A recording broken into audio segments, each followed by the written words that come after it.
Hi everyone.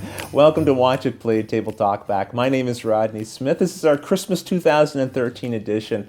We're going to look at your responses to the light and kind of fun questions we asked last time, like what's your favorite playing color piece? What do you think of designers and their wacky ideas about how you pick first player? What do you do with cocked dice? And what's on your wish list for Christmas?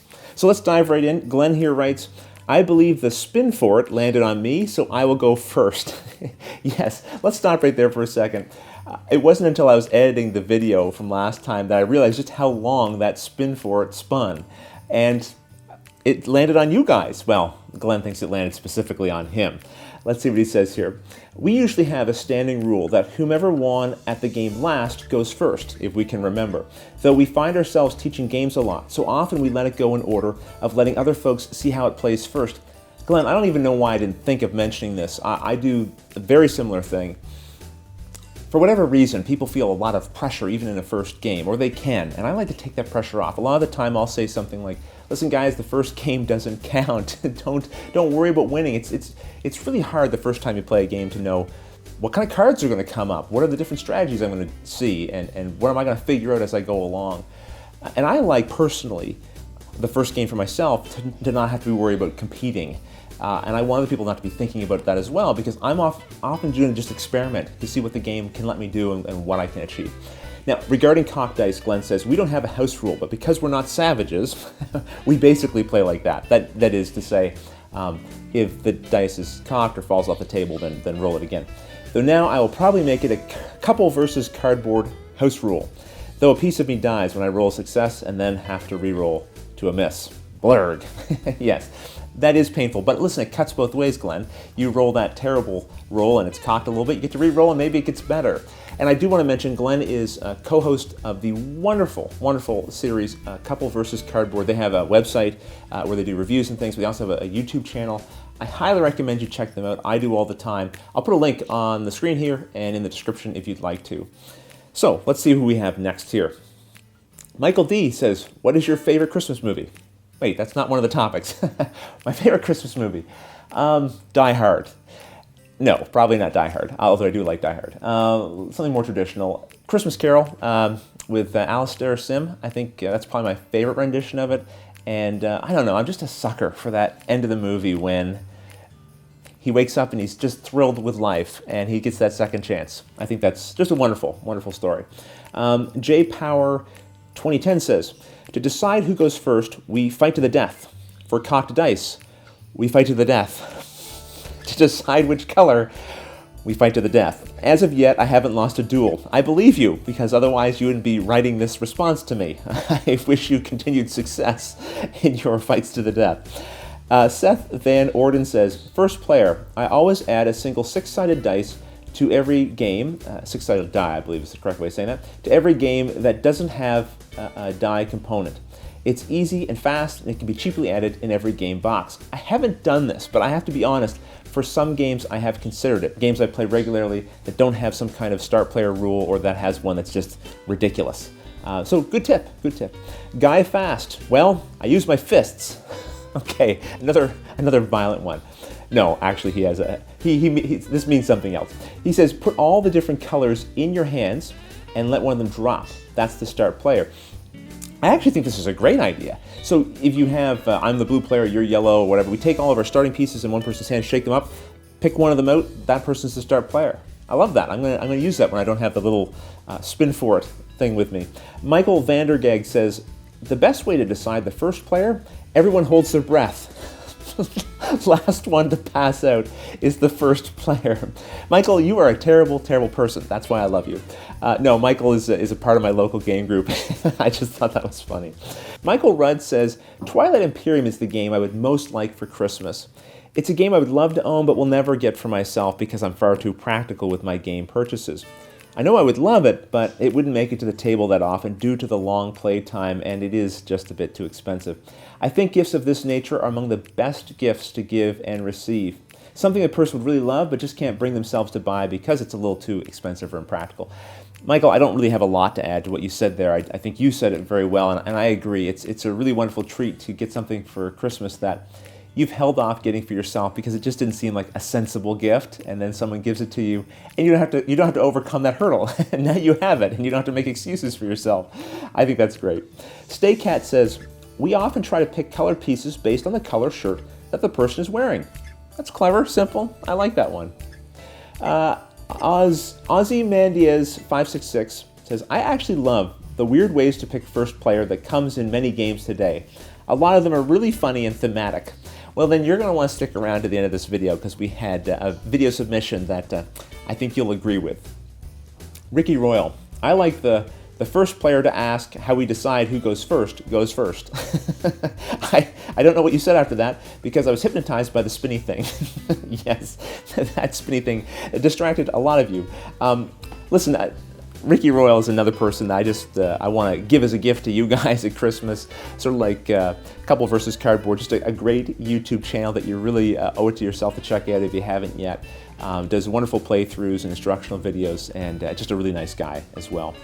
Unit Forward, who runs unitforward.com. Not everyone who responds runs a channel here, but he runs one dedicated to Dust Warfare. He pointed out that the spin fort spun for 2 minutes and 48 seconds of video time, probably more in real time. Your Watch It Played stat of the day. You're right, it was a little bit longer in real time. I think there was one edit in there, and it was just for a few seconds, and that was it. So that was pretty close. It was probably close to 3 minutes that it spun for. And speaking of statistics, I have some for you. I went and compiled all of your answers to favorite color piece to play with. Well, I say all of them. Not everyone submitted a favorite color piece, and I might have missed one or two, but I tried to be very thorough. The number one pick was green, then blue, then red, yellow, black, then white, orange, and in last place was purple. Brown didn't even get picked in there. But the general consensus from people is when you have a cocked die, re-roll it, which I was very pleased to see. I knew you were all very sensible people. And I also wanted to go over your Christmas wish list. If a game got picked more than once, then I put it on this list. And the number one most sought after game, there was actually a three-way tie for Robinson Crusoe, Eldritch Horror, and Takenoko. And then after that, there was another three-way tie for second place, Mice and Mystics, Caverna, Pathfinder, the adventure card game. And then finally, Kemet. Kemet was the last one. But speaking of gifts, I actually have one under the tree here for myself, but not from me. I'm not that desperate. This came from my friends at the Boardroom Games Cafe. You might have heard me talk about them before. I visited them recently, shot some video there, which I'm still working on compiling. They have a wonderful games cafe. It's just a great spot. You go there, you can take games out of their library, sit down, play them. They have staff there that will teach you the games, give you help, assistance where you need it. They serve wonderful food. That was something I was really pleased to see because you could focus on the game part and get it right. But they have just a wonderful atmosphere overall, and like I say, the food and the drinks just wonderful there. One thing to note, if you're in the Halifax, Nova Scotia area and you drop by, you do need to be 19 or older. It is a licensed establishment. But they sent me something here, and here's the funny thing. One of the things in here, I know what it is, and one of them I can't remember. So let's see. This proved harder to open than I planned, and so I just cut ahead so you wouldn't have to watch me embarrassingly struggle to open it. This is the game that I knew was coming. It's called Choreo. I think that's how it's pronounced. It's not actually written on the cover, which is kind of mysterious. It's by Moonster. They're the guys who did Gosu, which you might be familiar with. This is I think their newest game. And I had a chance to try it out for the first time at the Boardroom Games Cafe, and I was really intrigued, and I wanted to play it more, and I didn't get a chance to. So thank you guys for sending that along. That's super nice. And then the other thing that's in here, this is the one I had forgotten about. Really excited about this one. It's called C3K. Creatures crossover for Cyclades, Kyclades, there's lots of different ways of pronouncing this name, I'm not sure what the right one is, and Kemet. Okay, so we did Kemet on the series before. This is kind of interesting. You know what, let me just open it up and I'll show you. Okay, so of course you get little instructions to go with these. These come in a variety of languages. Here's the English ones. And then for Cyclades, these are cards. I haven't actually played Cyclades, I own it, but my understanding, these are creature cards that allow you to use the miniatures in Kemet as creatures in your Cyclades game, okay? And then here are the power tiles that allow you to take the different creature miniatures that come with Cyclades and bring them over to your Kemet game. So here are some of the miniatures that come with Cyclades. a kraken and a minotaur, and there's a Medusa in here. Okay, so these are, now you get to bring over for more stuff. I just thought, what a different, clever idea. We see crossovers in comic books. Why don't we see it in games more often? And this was one that just, it made a lot of sense. So I'm really looking forward to adding this in. I don't think this is available yet here in North America, so this was a real nice treat to get. Thank you guys a lot for staying along. Really special Christmas gift there. And I think, yes, I also, I bought a gift card from them there to give to a relative who hopefully isn't going to watch this episode. So listen, I want to say a thanks to them, of course, but I want to say a big thank you to all of you guys for joining me in this little table talk experiment this year. I've enjoyed it a lot. I feel like I've walked away out of most of these episodes with a broadened mind about things. Sometimes in my initial table talk episodes, I'll present a point of view that I have, and then by the time I'm finished working through all of your responses, I walk away feeling a little differently. So thank you for participating in this and for your video responses. I want to share some of those with you right now. And I hope that all of you guys have a wonderful Merry Christmas if that's what you celebrate. If it's not, I hope you enjoy whatever holidays you're celebrating, or just being a gamer and having fun. I hope you do. Until the next episode, thanks for watching. I tend to let other people pick first because it's more important to them, and then pick the brightest color, the loudest color, because then it's easy for me to quickly glance at the board and see what's going on with my pieces. The only game I really care about, Lords of Waterdeep from the Harpers, not because I like green, but played a little bit. Yeah, I love the PC games, Baldur's Gate and such. And I thought the Harpers were cool. Only disadvantage to having a color like that you use all the time is one time I played a game where someone else wanted to be the Harpers, so I let them be, and then I continually moved their scoring piece every time I scored. But lastly, what I would like for Christmas. I have a few things on my list, games I've played but don't own yet that I like, but what I really want is them to reprint El Grande. Hey Rodney, Matt Evans here again, and I'm joined by my whole family this time for your Christmas special table talk. This is Jennifer and my daughter Anna. Talk dice, I would say first, I totally agree with you on. I'm on the same page. We need to have something established before a game starts, and like if it's cocked at all, we just re-roll, because there's been so many times where in a competitive game everybody's like, oh yeah, you rolled really well, don't re-roll, you have to re-roll that, it's cocked and you rolled a 6. But then there's other times when we'll switch to a cooperative game, everyone's like, oh well, that's definitely a 6, you gotta leave it. So we're like, no, one rule, you always re-roll it even if it's cocked a little bit. Totally agree with you on that. How do you feel about that? Yeah, let's re-roll. Player color, I'm always red. Don't ever take red from me. Matt is always blue, so I guess that makes Anna purple. Yeah, it should be purple eventually.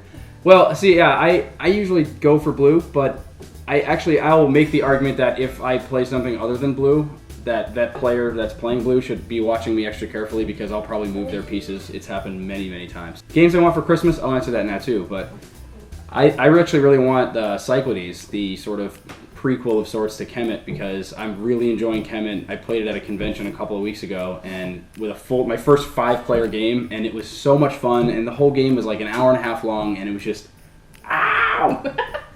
Gosh, ow. And it was a lot of fun, and I want all the characters from that conversion kit that's coming out. I'm really excited about it, so that's definitely high up on my list, and it's a little hard to find right now. A lot of game stores don't have it in stock right now. I want All Creatures Big and Small, because Agricola is one of our favorite games to play together, and I think it would be a really fun, quick little game for us to pick up, since now we need to play games a little more quickly since we have a new edition. We didn't introduce Sophie. And she is our lifesaver. She is all chewed our up teething from toy. Teeth. Anyway, first player. I'll let Jen start this one because she loves first player choices. This is a topic I'm very passionate about. Whenever we break out a new game and Matt's explaining the directions, I always make him focus on what the first player determination is, because I think it is so much fun. And Rodney, I have to respectfully disagree with you. I think it gives a game personality when there's a really fun starting mechanic. Smash up, whoever got up earliest that morning. What else? Let's see. Love letter, whoever went on a date last. Forbidden Desert we've been playing, whoever is the thirstiest. Those are some of my favorites. I'm somewhat disappointed when it says random determination of first player. I think it's really fun, and it gets you in the right mood for the game, and it gets you thinking in a fun way. But I think our personal favorite is probably Wizwar, and it's just longest beard goes first, which is just awesome. I never seem to get first player on that one. I think that's it. I think we've covered it. We'll try to keep this relatively short. So anyway, well, if we don't talk to you again, we don't see any more videos, have a great holiday, Merry Christmas, Merry Christmas. and have a great New Year. Take care. Bye.